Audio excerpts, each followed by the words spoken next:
According to the utilitarian approach, what's important is whether or not the action will lead to the happiness of the maximum number of people.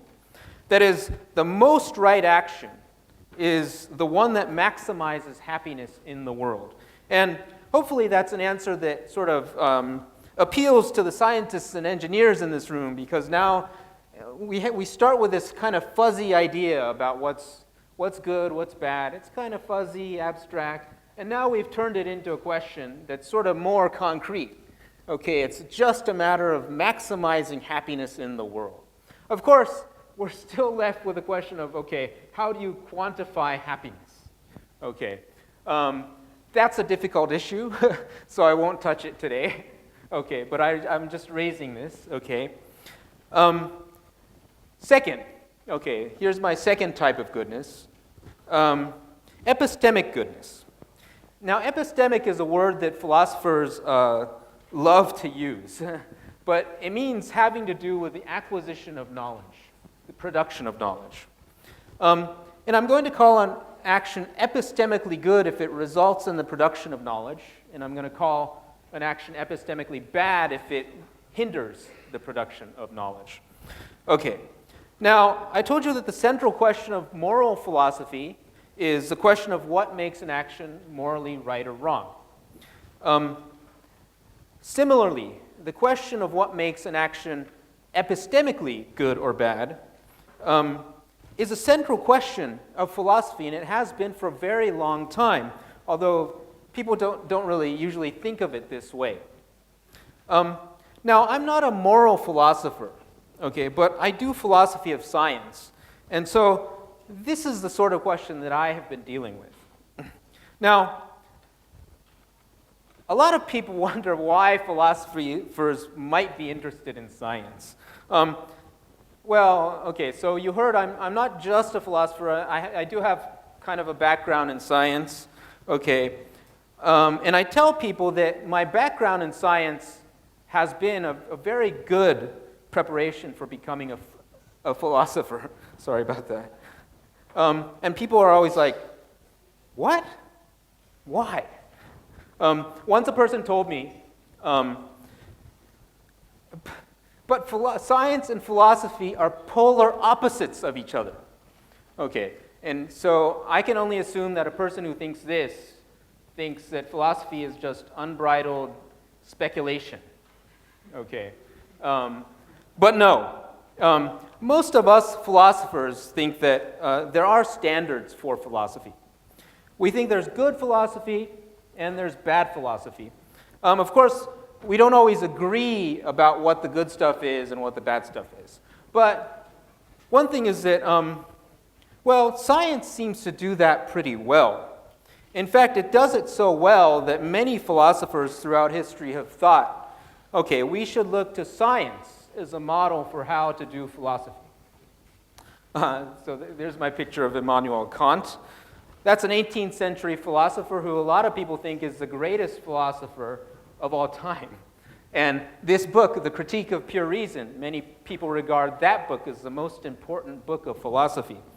And in this book, in the preface, Kant says, okay, look at what physics has done over the past century or so. He's writing about a century after Newton. And in the century after Newton, physics makes incredible advances. And Kant says, look at physics. Look at how far it's gotten. And look, on the other hand, at philosophy. We are still groping about. Okay, and he uses that word, groping about. And he says, physics has gotten past the stage of groping about. Physics has found the secure course of a science, and he uses that phrase, secure course of a science. Philosophy needs to figure out what the rules are that makes physics work, that put physics on the secure course of a science, and philosophy needs to figure out what those rules are and implement them in philosophy, and that would make philosophy a science. 200 years later, I think we're still not sure whether that was the right thing to do. Okay, but the fact is that a lot of just as moral philosophers have looked for rules that could determine what makes an action morally right or wrong, philosophy, there's a tradition in philosophy that looks for the rules that determines what makes an action epistemically right or wrong. So the central question for these philosophers has been, what are the rules by which science works? It's a long tradition, but most of the ideas most of the things that people have said about proper scientific method actually grew out of this tradition. So things like proper experimental procedure. The first person to write about this is John Stuart Mill, a 19th century philosopher. Probability and statistics grows out of discussions among logicians and philosophers in the early 20th century. The idea of falsifiability was developed by a philosopher, Karl Popper. Now, all of these ideas come from philosophers who were, they were interested in figuring out what the rules are for epistemically correct actions. Okay, but that's kind of a sidetrack. Who put sidetrack on their slide? Okay, a philosopher does. Okay.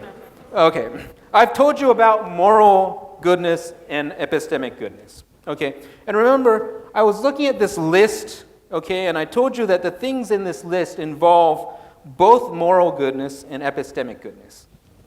Now, I think it seems like you can completely separate out moral goodness from epistemic goodness.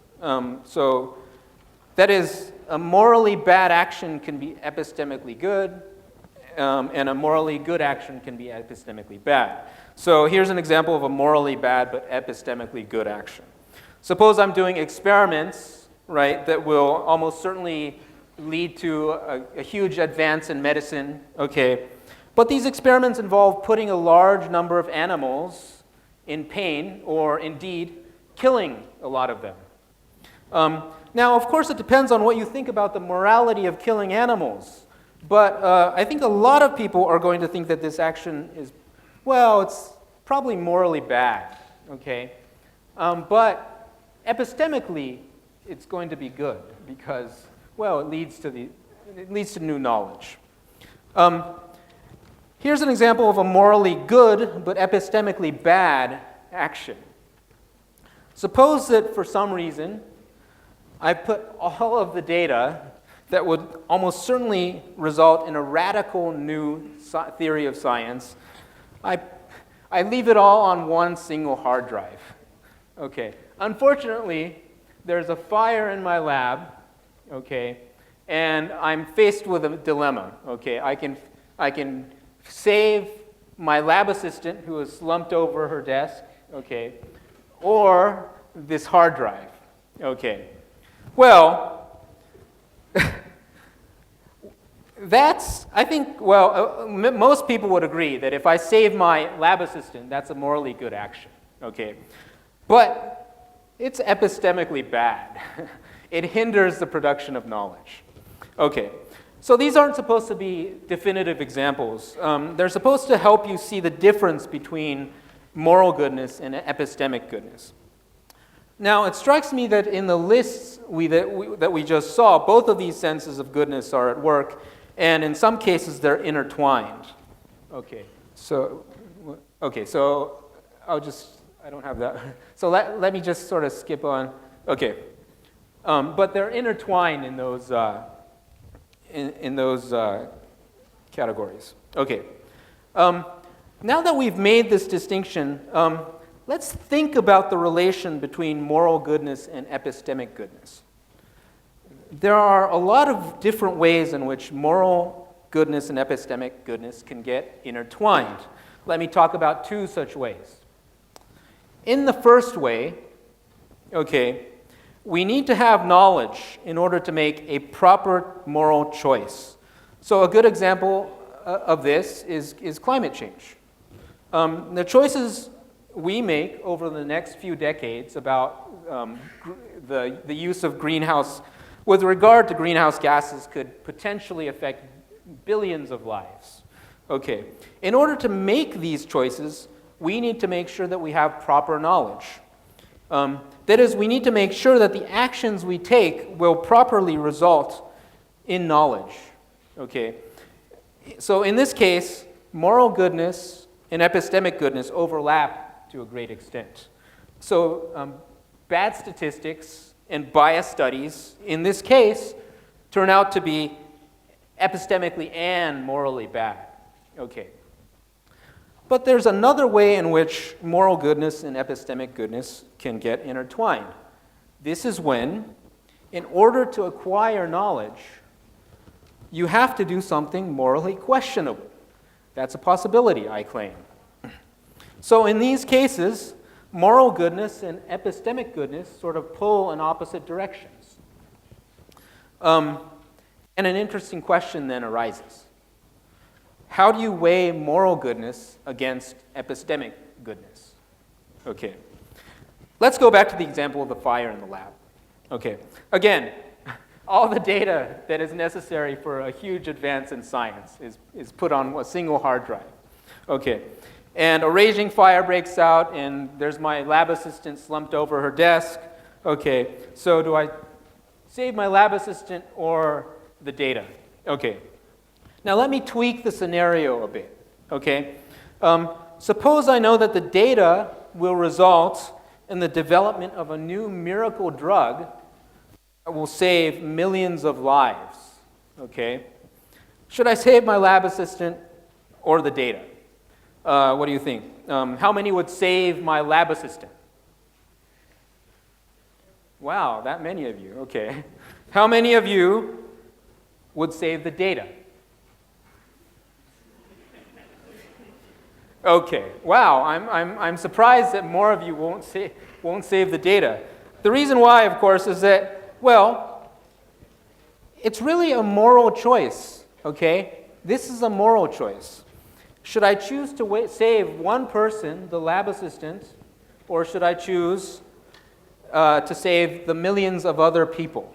Okay, that data is going to save. Okay. So this is actually kind of a test to see whether you're a utilitarian or not. Okay, and surprisingly, there are a lot of Kantians or something in this room. Okay, so we're weighing the death of one person against the deaths of millions of people. Okay, and if you're a utilitarian, this is a no-brainer. Okay, we should save the data. But how about if we tweak the scenario a little bit again? Suppose I know that the data will result in the development of a new, completely abstract theory of physics that is astoundingly beautiful, but it's not going to improve the lives of anyone. It's just too abstract, okay? Has no foreseeable applications. Should I save my lab assistant or should I save the data? Okay, how many say save the lab assistant? Okay. Anybody who says save the data? Oh, wow, okay. Some of you, oh, wow, okay. Wow, quite a few of you. Okay, quite a few of you. Okay, good. Okay. So this is a case where presumably it's not maybe a moral choice anymore. It's a choice about knowledge in some way. Okay, so here's a question. Does epistemic goodness ultimately get its goodness from moral goodness? That is, I think a lot of people will want to make this kind of an argument. Okay, look, there's nothing intrinsically good about knowledge. Okay, it's only the fact that once we have it, it will allow us to do morally good things. For example, we want to do the morally good deed of helping to rid the world of disease. That would be a morally fabulous thing to do. Okay, but in order to do that, we need to have knowledge. Okay. But is there anything more to epistemic goodness? Is there something intrinsically valuable about knowledge apart from its instrumental value in allowing us to do moral deeds? Now, a good way to test whether you believe that knowledge is intrinsically valuable is to ask, Well, is scientific knowledge that has absolutely no implications, absolutely no applications at all, ever worth acquiring at the cost of harm to others? Okay, so suppose, for example, we're scientists and we want to fund a new huge particle accelerator that will potentially allow us to come up with a radical new theory of physics, but the theory of physics has no foreseeable applications. It's going to cost billions of dollars that could be used to improve the lives of millions of people living in poverty. Would you build the particle accelerator, or would you spend the billions of dollars to feed the poor? Okay, so now the answers to these sorts of questions are going to depend upon what you think about the relation between moral and epistemic goodness. So I brought all of this up because, as you know, being a philosopher of science, I'm interested in the question of what makes science good. Okay? But really, I'm interested in epistemic goodness. That's what I've been doing as a philosopher of science. And I've thought less, unfortunately, about moral goodness. Okay? But I think it's a complicated, sort of intertwining issue there. And it's worth trying to understand the relationship. But that's a burden I'm going to put on you guys. Okay. So I want to end by encouraging particularly those of you who are going to be scientists and engineers to think about some of these issues. And for some reason, Christopher and I have like telepathy or something, because I end with a bunch of questions, and then I end with a quote from Albert Einstein.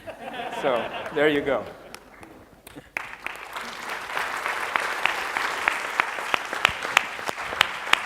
Thank you very much, Professor Miyake.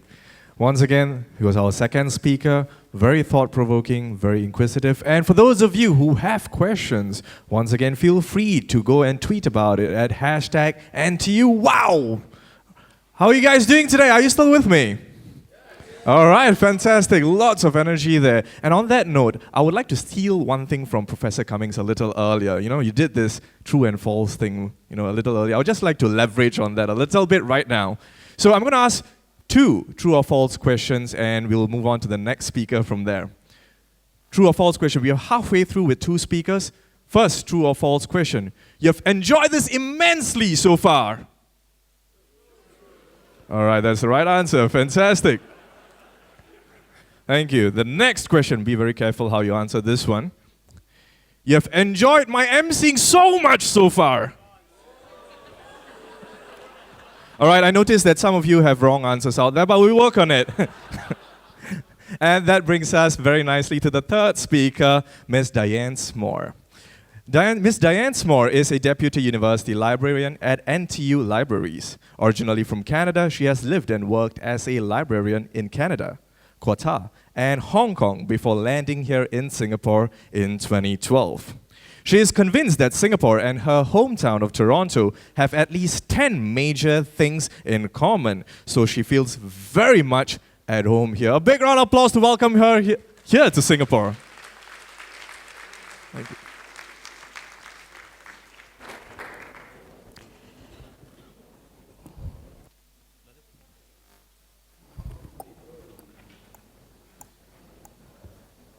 I'm going to try again. Oh, we're back. They told me it took 5 seconds to turn on, so I guess that's true. Hello, I'm very happy to be here. Yes, it's true, I'm a librarian. Thanks. You may be wondering why a librarian is here, and I think the main reason, first of all, I'd just like to say it's going to take me a second to get back from the philosophical exhaustion. Thank you very much. Halfway through, I'm going to ask you all to stand up, simply because the chairs are a bit hard.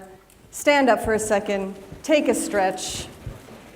I'm here as a librarian, and I think mainly to say, please make sure that you have a good data management plan so that you do not have to worry about your research assistant in the lab. Take a stretch. Move around a little bit. It is a long time to sit, I think, so I just do that. Now, before you sit down, I will ask you to sit down according to the following 3 questions. right? So, or I'll just make statements. I'll do it that way. So please sit down if you have published a journal article.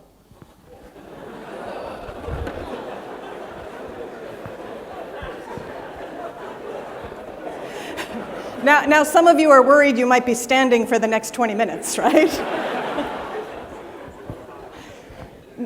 Now, please sit down if you plan on publishing a journal article in the future.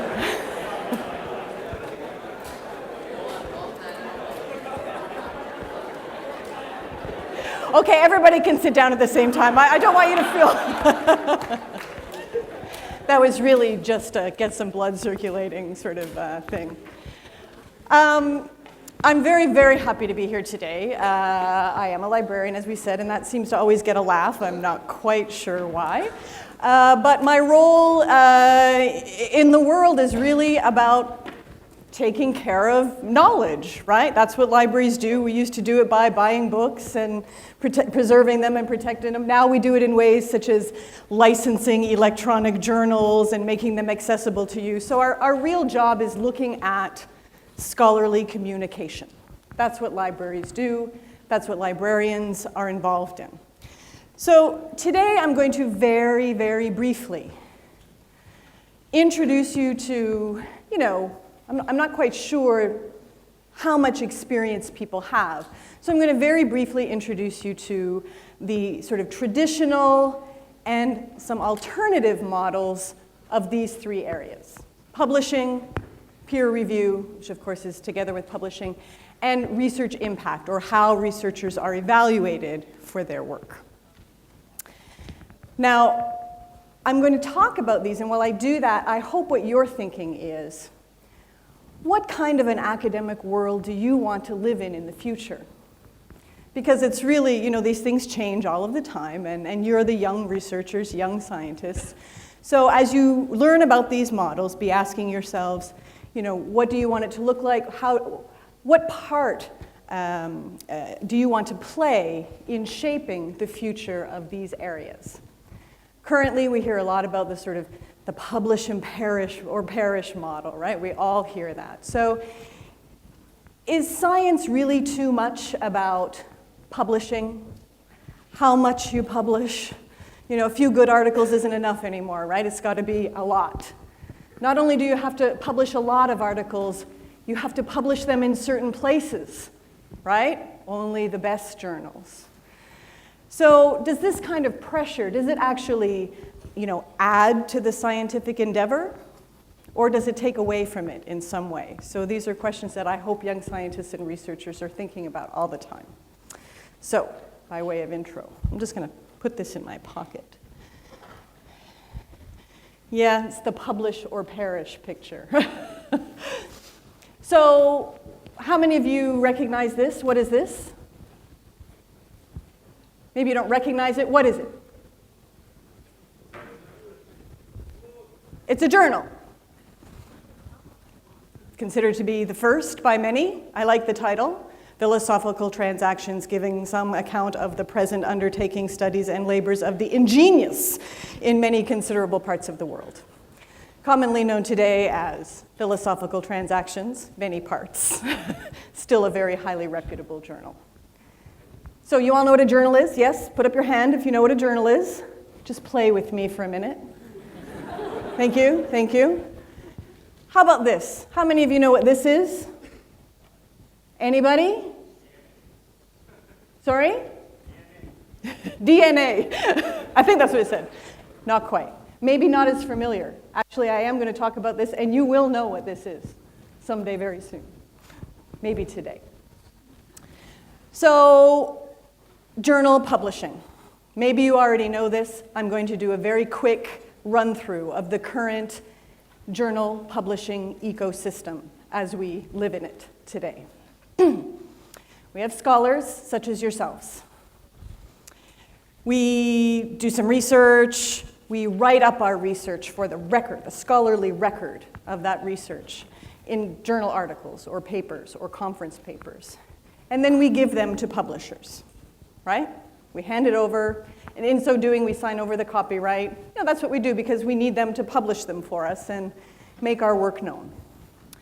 The publishers then ask you to engage in peer review, right? So I'll talk about peer review in a second. I'm sure most of you know how that goes. And of course, scholars do all of this work for publishers for free, because that's part of your responsibility. Maybe. I might question that. But that's the way the current system goes. So then what happens? Publishers then sell subscriptions now. You know, they used to sell them in print. Now it's electronic subscriptions mostly. But they sell these journals to who? Libraries. So I have a lot of experience with publishers. I have some very good friends who are publishers.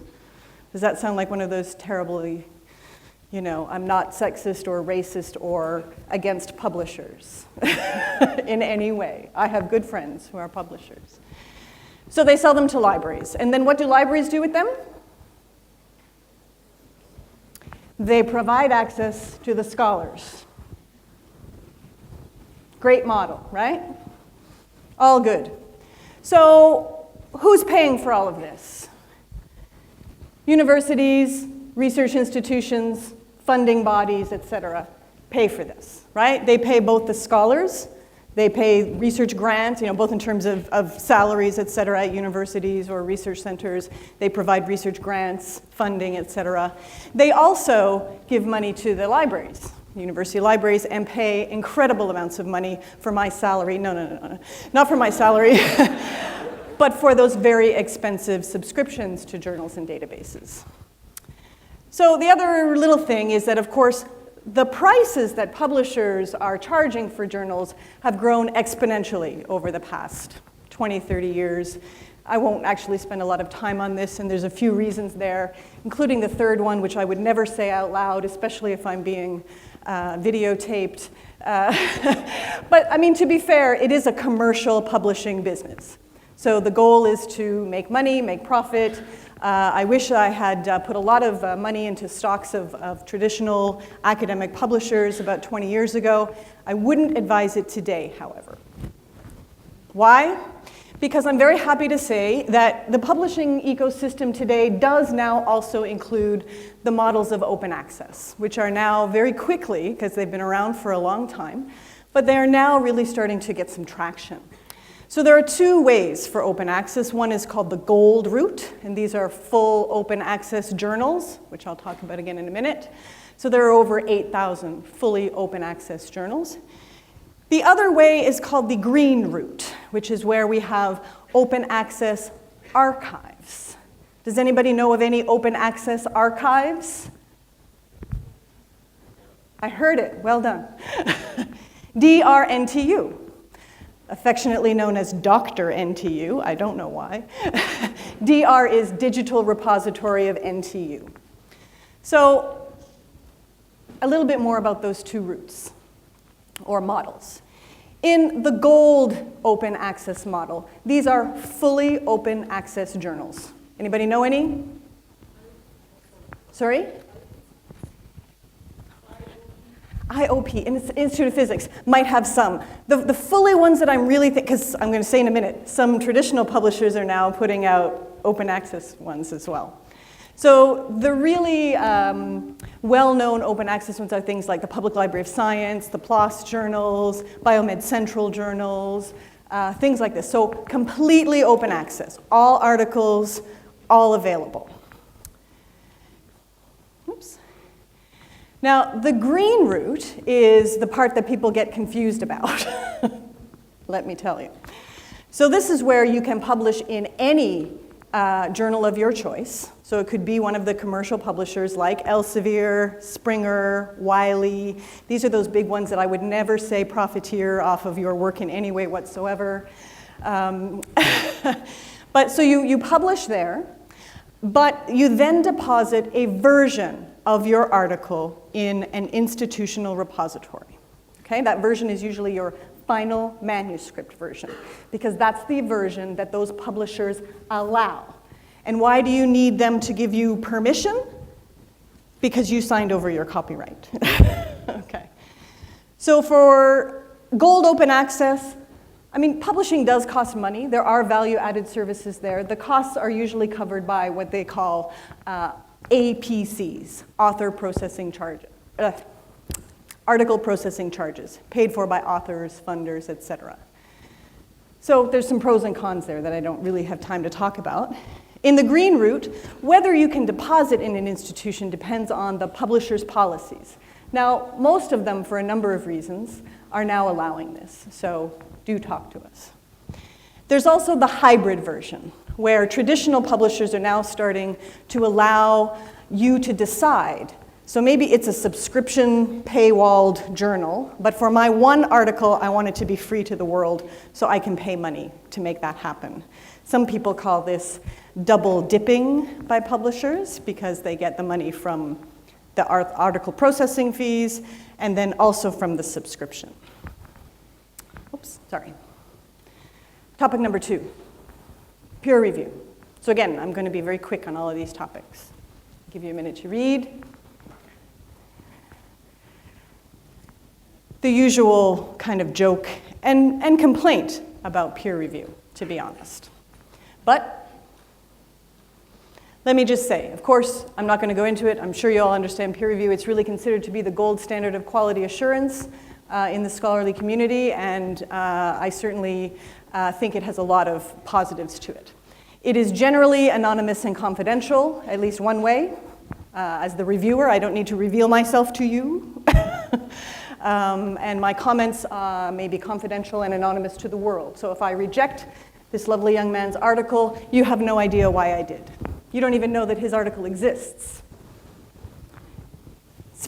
I'll go quickly here, slow, because as you know, you can always hear this, right? Oh, you know, we're waiting for peer review. It could take months, could take 6 months, a year, 2 years. If I get rejected, I have to start all over again in another journal. So it's quite slow, which is a problem. Susceptible to bias and politics, particularly confirmatory bias, right? If I'm going to read I'm a reviewer, I'm going to read an article that kind of, goes with what I think. Yeah, it's a good article.